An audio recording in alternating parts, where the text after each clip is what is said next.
ብዙ የጦርነትን ታሪክ የጻፉ ደራሲያን ወይም ሂስቶሪያንስ እንደሚያስቀምጡት የኮምፒውተር ጌም አይደለም። ሶኬት ፕላግ አድርገህ ከዛ በኋላ ኮምፒውተር እየመታህ የምትጫወተው አይደለም። የሰው ልጅ ህይወቱን የሚገብርበት፣ ደሙን የሚያፈስበት፣ አጥንቱን የሚከሰክስበት፣ ከቤት ንብረቱ የሚፈናቀልበት ነው። በጣም አስከፊ ነው። እኛ ላለፈው ግማሽ ምዕተ ዓመት አይደለም በዚህ በ8 ዓመት ውስጥ በደንብ አይተነዋል። ከሁለተኛው የዓለም ጦርነት በኋላ ብዙ ሰው የሰው ቁጥር ያለ በጦርነት ብዙ ሰው ያለቀበት ውጊያ ያስተናገድን እኛ ነን። ሰሜን ውጊያ በትግራይና ፌዴራል በህወሓትና በፌዴራል መንግስት በነበረ ውጊያ በህወሓትና በብልጽግና እንበለው ለማንኛውም ብዙ የሚጣሩ ነገሮች ስላሉ ከዛ በኋላ ኦሮሚያ፣ አማራ፣ ቤኒሻንጉል፣ ጋምቤላ እያልን እንቀጥላለን። አሁን እንግዲህ ምናልባት ይሄ ጦርነት እንዴት ሊቀጥል ይችላል? የጦርነት ኮዞች ምክንያቶችን በዝርዝር ማስቀመጥ ይገባል። ማን ነው መጀመሪያ ኃላፊነት መውሰድ ያለበት? በእኔ በኩል የመጀመሪያው ብልጽግና ነው። ጦርነቱ እንዲቀጣጠል አድርገዋል። ምናልባት ለጦርነቱ ምክንያት የሆኑ አንደኛው እሱ ላይሆን ይችላል። አሁን በህወሓትና በብልጽግና መካከል የነበረውን ጦርነት እናስታውሳለን። እንዴት ተነሳ? ከዛ በኋላ ምን ሆነ? መዳረሻው ከጦርነቱ በኋላ በስምምነት እንደዛ የተገዳደሉ እንደዛ ሲፎካከሩ የነበሩት በጌታቸውና በአብይ መካከል የነበረውን ፉክክር እናውቃለን። ዛሬ አብይ እንደ ኪሱ ቦርሳ አንጠልጥሎት የትም ቦታ ጌታቸውን የሚዞርበት ሁኔታ ተፈጥሯል። እያየን ነው። በመንግስት መገናኛ ብዙሃን ለብዙ ንጹሃን ዜጎች መጥፋት ምክንያት የሆነ ሰው የአብይ ቀኝ እጅ ሆኗል። ዛሬ ህልማየሁ ያለ ሰው ግን ያው 5 ዓመት 21 ዓመት የተፈረደበትን ያም አነሰ ብለው የሚጮሁ በቀቀን ካድሬዎች የተመለከትን ነው። በጣም ጠባብ፣ ዘረኛ፣ ስግብግብ ከእውቀት የተጣሉ። ስለዚህ የጦርነቱ ምክንያት ብልጽግና የሚከተለው ፖሊሲ ነው። ከጦርነት ውጭ መቆየት አይችልም። ይህን ብልጽግና ለምን የትግራይን ጦርነት የፈታበትን መንገድ እናውቃለን። በፕሪቶሪያው ስምምነት ሰላም መጣ አልመጣም፣ ኖ ዋር ኖ ፒስ፣ ይኸው አምስተኛ ዓመት ነው ያስቆጠረ ነው። ጦርነትም ሰላምም ሳይኖር የአዲስ አበባው የ4 ኪሎ መንግስት ባጀት ከልክሎ ህወሓትን በከበባ ውስጥ ማሰቃየትን የመረጡ ከህወሓት ሰው መልምሎ በገንዘብ ደልሎ ሀራ መሬት አፋር ወስዶ አስታጥቆ ተዋጉ እያለን ከህወሓት ውስጥ 10 ምናምን ፓርቲ እንዲወጣ እያደረገ የከፋፈለ ማዳከም እየሞከረ ነው። አገሩን የሚወድ ዜጋ የትግራይ ህዝብ በዚህ ደረጃ ሲበጠበጥ፣ ኢኮኖሚው ደቆ፣ የዕለት ጉርስ ጠፍቶ፣ ባንክ ውስጥ ገንዘብ ማውጣት ተከልክሎ የህዝብ ቤት ድረስ ብልጽግና ጦርነት ማድረግ ጦርነቱን ይጀምረዋል። ማሸነፍ አይችልም። የሚወጣበትስ መንገድ የፕሪቶሪያ ስምምነት ለትግራይ ህዝብ ምን አመጣል? ኢትዮጵያስ? ከዛ ከፕሪቶሪያ ስምምነት በኋላ የኦሮሚያውን ለተወው ብዬ ነው። የኦሮሚያውን በአንድ መንገድ ብቻ ላንሳ። ኦሮሚያ ውስጥ ግራ የገባን ነገር አለ። በአንድ በኩል የሽመልስ ኮሎኔልኛም በለው ሌላም በለው የታጠቀ ኃይል አለ፣ የመንግስትም ኃይል አለ፣ የኦሮሚያ ልዩ ኃይልም አለ፣ የገዳ ኮማንዶም አለ። መዓት የታጠቀ ቡድን አለ። ይህ የታጠቀ ቡድን ኦህዴድን ስልጣን ላይ ለማቆየት ማንኛውንም እርምጃ ከመውሰድ የማይመለስ ነው። በሌላ መልኩ ኦህዴድን የሚቃወመው ደግሞ እርምጃ ይወሰድበታል። ኦህዴድን የሚቃወመው እንግዲህ የኦሮሞ ነጻነት ሰራዊት የሚባለው አካል ነው። አሁን ኦሮሚያ ክልል የንጹሃን ዜጎች እልቂት ለምን መንስኤ ሆነ? ኃላፊነትን ከመውሰድ አንጻር በትግራይ በኩል ህወሓት ኃላፊነትን ይወስዳል። በኦሮሚያ በኩል ማነው ኃላፊነቱን የሚወስደው? በአርሲ ላይ የኦርቶዶክስ ሃይማኖት አማኞች ሲጨፈጨፉ፣ በማንነት ምክንያት ከቤት ከንብረታቸው ሲፈናቀሉ፣ ስልታዊ ዘር ማጽዳት ሲካሄድ ማነው ኃላፊነቱን የሚወስደው? በመንግስት በኩል ሸኔ ነው ይላል። ሸኔ አይደለውም፣ የሽመልስ ቡድን ነው፣ የአብይ ቡድን ነው ይላል። ማንን እንጠይቅ? ማንን በኃላፊነት እንጠይቅ? እንዴት 7 ዓመት ወይም 4-5 ዓመት በተደጋጋሚ ያ ችግር ሊቀጥል ይችላል? አንዳንድ ቦታዎች ቤተክርስቲያን ተቃጥለው መነኮሳት ካህናት ታርደው አካባቢው ጸድቶ ስልታዊ የሆነ ዘር ማጽዳት ነው። ጄኖሳይድ እኮ ማለት ይቻላል። ለቀዋል። አንዳንድ ወረዳዎች፣ አንዳንድ ቀበሌዎች ከኦርቶዶክስ፣ ከአማሮች፣ ከጉራጌዎች፣ ከሌሎች ብሔረሰቦች ጸድተዋል ብለውኛል። የአካባቢው ሀገረ ስብከት የሚናገረው ነገር ነው። በምስራቅ በምዕራብ ወለጋ የሆነውን እናውቃለን። አሁን አዲስ አበባ ዙሪያዋንም እየከበቧት ነው። የትኛው ቡድን ነው? አንዳንድ ጊዜ ጭንቅላቱ አዲስ አበባ ነው እግሩ ነው እንጂ ጫካ ውስጥ ይላሉ። ከነሱ ጋር የሚሰሩት እነ ጀነራል ከማል ገልቹ የኦሮሞ ነጻነት ሰራዊት ነው አይደለም። ራሱ ኦህዴድ ብልጽግና ውስጥ ያለ ሌላ አካል አለ ነው የሚሉት። ይህንን መመርመር ማወቅም አንችልም። ስለዚህ የታጠቀው አካል ኢትዮጵያ ፖለቲካ ችግር ውጥንቅጡ እንዲወጣ ያደረገው ይሄ ቡድን ነው። በአንጻሩ ደግሞ በጃልመሮ የሚመራው መዋቅሩን ጠብቆ በሚፈጽማቸው ድርጊቶች ኃላፊነቱን ወስዶ ለማስተባበልም መግለጫ ለማውጣት የሚሞክርበት መንገድ በጣም አናሳ ነው። ትግል ይሄ ነው መዳረሻ ነው ብሎም እኔ እንጃ ሰምቼ አላውቅም። ኦሮሚያ ክልል የሚሆነው ነገር ግራ ገብቶናል። ወደ ፋኖ እንምጣ። ፋኖ ትጥቅን ፍታ ሲባል አልፈታም። የአማራ ሕዝብ የገጠመው የህልውና ፈተና ከባድ ነው።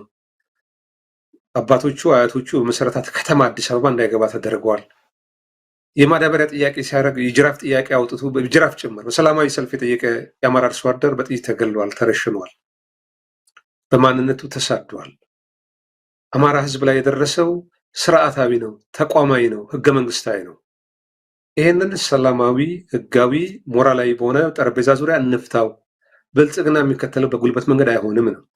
ህወሓትን ትጥቅ ሳያስፈታ የአማራ ህዝብን ትጥቅ ለማስፈታት የገባው የመከላከያ ሰራዊት 3 ዓመት ሆኖታል። ፋኖ የገጠመው የህልውና ትግል ነው የሚባለው ለዛ ነው። የመኖር ወይ አለመኖር፣ ወይ ባርነት ወይ ነፃነት ከሁለት አንዱ። ስለዚህ እንደ መንግስት ወታደሮች ወራዊ ደሞዝ ጠብቀው የሚከፈላቸው ሬሽን የሚቀርብላቸው አይደሉም። የፋኖ ታጣቂዎች ከዚህ ቀደም ምርጥ ስራ የነበራቸው አዋቂዎች የነበሩ፣ ገበሬዎች የነበሩ፣ ነጋዴዎች የነበሩ፣ ቤተሰብ ያላቸው፣ ኃላፊነት የተሸከሙ ነገር ግን ከነፃነት ወይ ባርነት ወይ መሞት አንደኛውን ነፃነትን መርጠው ጫካ የገቡ ናቸው። ያነሱት የፖለቲካ ጥያቄ ነው። ሞራል አለው፣ ግራውንድ አለው፣ ተቀባይነት አለው፣ የህዝብ ድጋፍ አለው። ለዛ ነው በራሱ ስንቅና ትጥቅ 3 ዓመት በገዛ መሬቱ ቢሮክራሲውን ከተቆጣጠረው የመንግስት አካል ጋር ታንክም፣ መድፍም፣ ድሮንም፣ እግረኛም ሰራዊትም ካለው ጋር ሲፋለም እንደምናየው የፋኖ ኃይሎች ያደጉበት ሁኔታ የተፈጠረው።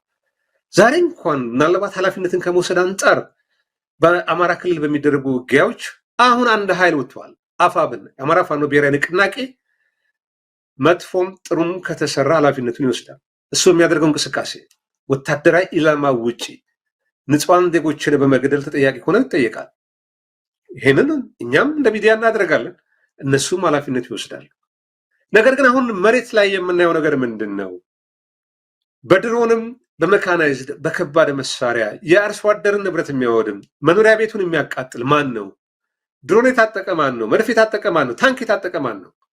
አማራ ክልል ውስጥ እኮ የመብት ተቆርቋሪ ድርጅቶች ባወጡት መግለጫ በከባድ መሳሪያና በድሮን ጥቃት ከ3000 በላይ ንጹሃን ዜጎች ተገድለዋል። ነፍሰ ጡሮች በክሊኒክ ውስጥ እንዳሉ፣ ትምህርት ቤት ተማሪዎች በትምህርት ቤት ውስጥ እንዳሉ፣ ትምህርት ቤት በድሮን ወድመዋል፣ ክሊኒኮች ተዘርፈዋል። ዛሬ በጎጃም በነበረው ጦርነት ፋኖ ኃይሎች አጥቅተው ከወጡ በኋላ አማኑኤል ላይ ምንድን ነው? ሰራዊቱ የደረሰበት ምት ከባድ ስለሆነ ሚሊሻውም ጭምር ማለት ባጃጅ እያቃጠለ ነው ሄደው ክሊኒክ ገብቶ ነው የዘረፈው። የገዛ ህዝብ ላይ ይህንን ነገር አትፈጽምም። ቀጥታ የተዋጋው ከፋኖ ጋር ነው። በውጊያ መካከል ሰው ይቆስላል፣ ይማረካል። ከተማረከ እጅ ከሰጣ ትግል ነው። በአግባቡ ዓለም አቀፍ ህግና ስርዓትን ተከትለ ነው የምትይዘው። ይሄንን የፋኖ ኃይሎች ከዚህ ቀደም ከ2 ሳምንት በፊት እነ ሻምበል ጌትነትን የ95ኛ ክፍለ ጦር አዛዥን ይዘው አሳይተውናል። በቪዲዮም መልእክት አስተላልፈዋል። በብልጽግና በኩል እጅ የሚሰጥ የፋኖ ኃይል ምንድን ነው የሚደርስበት? ሰሞኑን እንኳን ከነ ማስረሻ ሰጤ ጋር ገቡ የተባሉ ከወልዲያ አካባቢ 3 የፋኖ አባላት እንደተገደሉ መሰረት ሚዲያ አንድ ዘገባ ይቻላል። በፍቃዳቸው ከነ ማስረሻ ሰጤ ጋር የሰላም ምናምን ቅብር ጥሶ ተብሎ ከነ ኮሎኔል አህመድ ማን ስማቸው ጠፋኝ፣ ከሳቸው ጋር እጅ ሰጥተው ለመንግስት የገቡት ሰዎች ከነዛ መካከል ወደ ቤተሰቦቻቸው ሲያመሩ የነበሩት 3 የቀድሞ የፋኖ አባላት ለብልጽግና እጅ ሰጡ፣ ተገለዋል የሚል መረጃ ወጥቷል። ብልጽግና የሚያደርገው ፖለቲካ ይሄ ነው። ስለዚህ ጦርነቱ አሁን ብልጽግና በያዘው መንገድ ማሸነፍ አይችልም። ሆላንም ማሸነፍ አይችልም። ፋኖንም ማሸነፍ አይችልም። ህወሓትን እንደምታየው ነው፣ ተፋጠው ነው ያሉት። እንግዲህ ነገ የሚመጣውን ነገር አናውቅም። ነገር ግን ህወሓትን ከዚህ ቀደም በተደረጉ ጦርነቶች አላሸንፈውም፣ ወደፊትም ያሸንፋልን ብዬ አላስብም። ስለዚህ ምን ይሁን ነው መፍትሄው? እነዚህ የነፃነት ኃይሎች በተለይ የፋኖ ኃይሎች የነፃነት ኃይሎች ናቸው። ታጥቀዋል፣ ተደራጅተዋል፣ ህዝባዊ ቅቡልነት አላቸው፣ ድጋፍ አላቸው። ከሌሎች ኃይሎች ጋር ተቀናይተን የብልጽግና መንግስት ገርስሰን ፍትህ የሰፈነበት ስርዓት እናሰፍናለን ብለው ጥሪ እያቀረቡ ነው። በሌሎቹ በኩል እስካሁን ምላሹን አላየንም። ብልጽግናስ ምላሹ ምንድን ነው? አይ ምርጫ እናደርጋለን፣ እኛ በህጋዊ መንገድ ስልጣን የተቆናጠጥነን፣ ስለዚህ ያንኑ እናስቀጥላለን። ኢትዮጵያ ውስጥ በሰላማዊ ትግል የሚያምኑ የፖለቲካ ፓርቲዎች አሉ፣ ድምፅ እንዲሰጡ አድርገን ህጋዊ ቅቡልነትን ለዓለም አቀፍ ማህበረሰብ ማሳየት እንፈልጋለን። ብልጽግና በዚህ መንገድ ነው የሚሄደው። ምርጫ አደርጋለሁ የሚለው ጋዜጠኞችን አስሮ ሚዲያና ደግሞ የመብት የሲቪክ ማህበራትን ዘግቶ አፍኖ ነው። ስለዚህ ራሱ ብቻውን በሚወዳደርበት መድረክ ላይ ለቀጣይ 5 ዓመት ማንም አይነሳኝም ብሎ አስረግጦ ደምድሞ የገባበት ነው። ይህንን እናውቃለን። ወደፊት በደንብ ምናልባት የፖለቲካ ፓርቲዎችን እያመጣ እናዋያለን። ሀሳብ ያነሱ የፖለቲካ ፓርቲዎች ወይን ቤት ነው የሚገኙት። አሁንም የሚቃወሙት እንደሚያስፈራሩ እናውቃለን። እንደውም የሚዲያ ህግ አውጥተው እልፍ ካልክ የምርጫ ስነስርዓትና ህግ ከዚህ ቀደም የኢህአፓ ህዝብ ግንኙነቱ ኤምኤስ ላይ ቀርቦ እኛ የምንፈልገውን ሀሳብ በአግባብ እንኳን መናገር አልቻልንም፣ የምርጫ ህግ መመሪያ ህግን ስርዓት አውጥተው እልፍ ካልክ ሳንሱር ተደርጎ ይቆረጣል፣ ሀሳብም ይቆረጣል። ማስፈራሪያ ጨምራለሁ። ሳንሱር ያደረጉ ነው የፖለቲካ ፓርቲዎች። ብልጽግና በዚህ መልኩ ነው ቲያትሩን መቀጠል የፈለገውና እኔ ኦላና ፋኖ ይለያያሉ፣ ኦላና ህወሓት ይለያያሉ ብዬ አምናለሁ። ምናልባት መሬት ላይ የሚያደርጉት ስራ ምስክር ይመስለኛል። ህወሓት የግማሽ ምዕተ ዓመት ታሪክ ያለው ነው። ፋኖቹ ገና ከተደራጁ 2-3 ዓመት የሆናቸው ናቸው። እየወደቁ የተነሱ እየበዙ ሄደዋል። ወደፊት ብዙ ነገር ያስተምራሉ፣ እነሱም ይማራሉ። ከህዝብ አብራክን የወጡት ለህዝብ ነፃነት እንታገላለን እንሟገታለን የሚል የሚሰራውን ስህተት አርሞ ተጠያቂነትን ተቀብሎ የተሻለ ስርዓት ለመገንባት ከሆነ በዛ መስመር ሄዳለሁ ብዬ አስባለሁ። ነገር ግን አሁን ብልጽግና አሁንም በጦርነት ላይ ጦርነት በዚህ መልኩ እቀጥላለሁ የሚለውን አቋሙን እንደው ከነዳጅ ጭማሪውም ጋር ተያይዞ ኢኮኖሚው የተሸመደመደ ነው፣ ጦርነቱን መሸከም አልቻለም እና አሁንም በ11ኛው ሰዓት ቢሆን ቀልብ ገዝቶ ሁሉን አሳታፊ ብሔራዊ እርቅ እንዲደረግ ጥሪ ማቅረብ። ለምን በእያንዳንዱ ቀን ንጹህ ወገኖቻችን እያለቁ ነው። ኢኮኖሚው እየደቀቀ ነው። እናቶች ደረታቸውን እየደቁ እንባቸውን እያፈሰሱ ነው። ያን እንዲቆም እንፈልጋለን። በእያንዳንዱ ቀን በሚደረጉ ጦርነቶች ከዛም ከዚህም የሚወድቀው የራሳችን ወገን ነው። ይህንን የምናስቆመው አስቸኳይ የተኩስ አቁም ወይም ጦርነት ቆመው ወደ ውይይት መግባት ይቻላል። በውይይት ውስጥ ደግሞ ተጠያቂነት ይመጣል። ነገ ምናልባት ከባባድ ወንጀል የጦር ወንጀል የፈጸሙ በሰብአዊ ክራይም አገንስት ሂውማኒቲ የተፈጸሙ ወንጀሎች ተጠያቂ የሚሆኑ ሰዎች ኃላፊነትን መውሰድ መሸከም አለባቸው እያንዳንዱ ዜጋ። እኛም እንደ ሚዲያ ችግር ፈጥረን ከሆነ